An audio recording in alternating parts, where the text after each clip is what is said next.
মমতা ব্যানার্জির ভাইপো আপনাদের এমপি নাটক করছে, দিল্লিতে গিয়ে রাজঘাটে গিয়ে ধর্ণা দিচ্ছে, যেখানে ধর্ণা দেওয়ার জায়গা নয় সেখানে ধর্ণা দিচ্ছে, আর এখানে সিম্প্যাথি নেওয়ার চেষ্টা করছে। আপনাদের এমপি যাকে আমরা প্রাক্তন করে ছাড়বো, সে দেখছি রাজভবনের সামনে গিয়ে ধর্ণা দিচ্ছে, যেখানে 144 থাকে, যে 144-এর অজুহাতে আমাদেরকে সন্দেশখালীর 65 কিলোমিটার আগে আটকে দিচ্ছে। রাজভবনের সামনেও 144 থাকে, ওখানে রীতিমতো প্যান্ডেল করে মাইক বাজিয়ে ধর্ণা দিচ্ছে, নাটক করছে, সেটা করছে, কিন্তু রাজ্য সরকার তার দায়িত্ব পালন করছে না। কি দায়িত্ব? আমি যদি ভুল বলি, এই ক্যামেরা হচ্ছে, এখানে কিন্তু সব সাংবাদিক নয়। আপনাদের বলে রাখছি, আপনাদের মধ্যে এমনও কেউ বসে আছে, পুলিশ তাকে পাঠিয়েছে, নওশাদ সিদ্দিকী কি বক্তব্য দিচ্ছে রেকর্ড করে নিয়ে আসো, ওর বক্তব্যের মধ্যে ভুল ধরতে হবে, ওকে জেলে রাখতে হবে। কি বললাম? এর মধ্যে আছে যে পুলিশে তাকে পাঠিয়েছে, আইবি পাঠিয়েছে।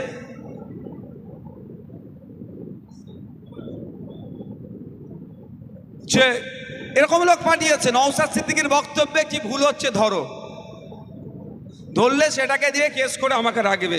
আমি তাদের উদ্দেশ্যেও বলছি, মিডিয়ার মাধ্যম দিয়ে বলছি, নওশাদ যদি মিথ্যে কথা বলে, ভুল তথ্য পরিবেশন করে মানুষকে গুমরাহ করার চেষ্টা করে, তাহলে আমার বিরুদ্ধে আইনত ব্যবস্থা নিক।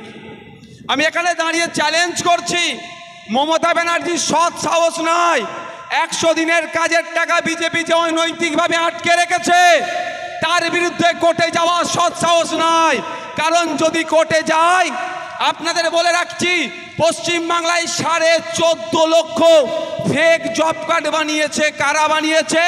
এই শওকত শাহজাহান থেকে শুরু করে, এই আরাবুল থেকে শুরু করে এই উত্তম শিবুরা বানিয়েছে। 14.5 লক্ষ জব কার্ড বানিয়েছে। আর আপনাদের জেলা মানে দক্ষিণ 24 পরগনায় কত ফেক জব কার্ড বানিয়েছে জানেন? প্রায় 2,60,000 ফেক মিথ্যা জব কার্ড বানিয়ে এতদিন টাকা তুলে খাচ্ছিল। এবার বলুন, সংবিধানে 131 নম্বর ধারা নোট করতে পারেন আপনারা, গুগল আছে, গিয়ে ভারতের সংবিধান বাংলায় সার্চ করলেও পেয়ে যাবেন। আমি যদি ভুল বলি এক্ষুনি দেখতে পাবেন। 131 নম্বর ধারায় উল্লেখ আছে, স্পষ্টভাবে উল্লেখ আছে, কেন্দ্র রাজ্য, রাজ্য রাজ্য যদি কোনো বিষয়ে সংঘাত হয়, সেই সময় সুপ্রিম কোর্টের দ্বারস্থ হতে পারে। যদি আমাদের রাজ্যের 100 দিনের কাজের টাকা যারা অপদার্থ বিজেপি সরকার আটকে রেখেছে, মমতা ব্যানার্জি নিজের কোষাগার থেকে, তার কোষাগার নয়, আমাদের রাজ্যের কোষাগার থেকে 3,700 কোটি টাকা খরচ করতে পারছে, কিন্তু কেন মাত্র কয়েক টাকা খরচ করে সুপ্রিম কোর্টে গিয়ে মামলা করছে না? ডাল মে কুছ কালা হ্যায়, মামলা করলে হয়তো ভাইপো গ্যারেজ হবে। যদি মামলা করে ভাইপো গ্যারেজ হতে পারে, সেই জন্য এরা যাচ্ছে না। মামলা করলেই তো কি দেখতে পাবো? 14.5 লক্ষ জব কার্ড, তখন কেন্দ্র সরকারকে মামলার উত্তর দিতে হবে। মামলা করলে আমরা আমাদের টাকা পেয়ে যাব। রাজ্যের যে 21.5 লক্ষ মতো মানুষ জব কার্ড করে কাজ পায়নি, প্রথম কথা আপনাদেরকে বলে রাখি, যেভাবে আমাদের রাজ্য এই যে প্রোগ্রামটা করতে পেরেছেন, আমাদের কাছে এটা বড় অ্যাচিভমেন্ট। কারণ আমরা চারিদিকে দেখছি তো, এই শাহজাহান, শওকত, শিবু ও উত্তমদের মতো যাদেরকে তৈরি করেছে, তারা প্রতিনিয়ত গণতন্ত্রকে বিপন্ন করার খেলায় মেতে উঠেছে। আর আইএসএফ তাদের কর্মীদের দিয়ে গণতন্ত্রকে প্রতিষ্ঠার জন্য সর্বোচ্চ দিয়ে এগিয়ে যাচ্ছে। আমি আরও ধন্যবাদ জানাই আজকের এখানে যাদের মূল্যবান সময়কে দিয়ে আজকের এই জনসভায় উপস্থিত হয়েছেন, অর্থাৎ শ্রোতাবৃন্দ, প্রত্যেককে আমি ধন্যবাদ জানাই। ধন্যবাদ জানাবো মিডিয়ার বন্ধুদেরকে, যাদের প্রচেষ্টায় আমাদের এই প্রোগ্রাম ডায়মন্ড হারবার লোকসভার বিষ্ণুপুর, জলিলপুর, মানিকতলায় যে আমরা কেন্দ্রীয় সরকারের সাম্প্রদায়িক রাজনীতি এবং রাজ্য সরকারের দুর্নীতির বিরুদ্ধে যে জনসভা করছি, এবং এখানকার মানুষজন শাসকের রক্তচক্ষুকে উপেক্ষা করে শয়ে শয়ে হাজারে হাজারে মানুষ বার হয়েছে সাম্প্রদায়িক রাজনীতির বিরোধিতা করে এবং রাজ্য সরকারের দুর্নীতি অপশাসনের বিরুদ্ধে ঐক্যবদ্ধ হয়েছে সেটা দেখাচ্ছেন। ধন্যবাদ জানাবো প্রশাসনের বন্ধুদেরকে। হ্যাঁ, প্রশাসনের একটা অংশ যেভাবে চাটুকারিতা করছে, তৃণমূলের হয়ে যেভাবে ব্যাটিং করছে, তাদেরকে আমরা ধিক্কার জানাই। কিন্তু প্রশাসনের হেভি অংশ এখনও শিরদাঁড়া খাড়া রেখে, সোজা রেখে, ন্যায়কে প্রতিষ্ঠার জন্য যারা লড়াই করছে, নিরপেক্ষতা বজায় রেখে যারা কাজ করছেন, সেই সমস্ত প্রশাসনের বন্ধুদেরকেও আমি ধন্যবাদ জানাই।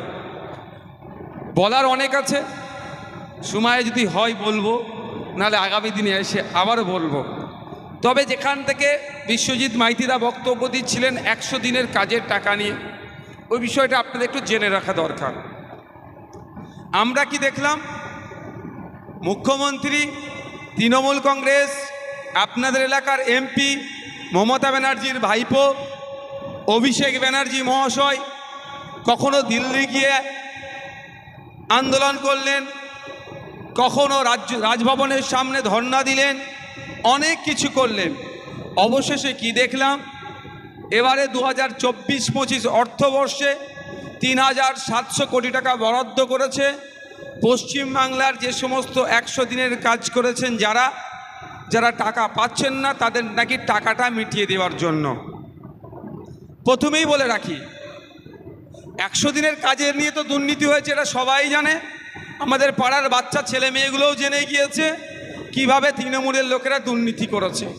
এই যে 3700 কোটি টাকা আবার বরাদ্দ করা হয়েছে রাজ্য সরকারের পক্ষ থেকে, কি বলা হয়েছে? যারা কাজ করেছে তাদের টাকা মিঠানো হবে। কিন্তু আমার মনে হয় 3700 কোটির মধ্যে 700 কোটি টাকাও মানুষ, ন্যায্য মানুষ পাবে না। যারা কাজ করেছে তারা পাবে না। ঘুরপথে কালীঘাটে 3000 কোটি টাকা হয়তো চলে যাবে, এটা আমার ধারণা। আপনাদের বলে রাখি, কেন্দ্র সরকার যদি রাজ্যর সাথে কোনো বঞ্চনা করে, রাজ্য যদি মনে করে বঞ্চিত হচ্ছি, রাজ্যে রাজ্যে কোনো বিষয় যদি মতপার্থক্য দেখা দেয়, কেন্দ্রের সাথে রাজ্যের কোনো বিষয়ে যদি লড়াই হয়, মতপার্থক্য দেখা দেয়, যেটা আমাদের রাজ্য সরকার বলছে আমাদের রাজ্যের সাথে নাকি বিমাতৃসুলভ আচরণ করছে বিজেপি, তাহলে যেমন মাঠে ময়দানে লড়াই করছে, এটাকে আমি না বলছি না, কিন্তু সাথে সাথে আইনের লড়াইয়েরও জায়গা আছে। আমরা কি দেখছি?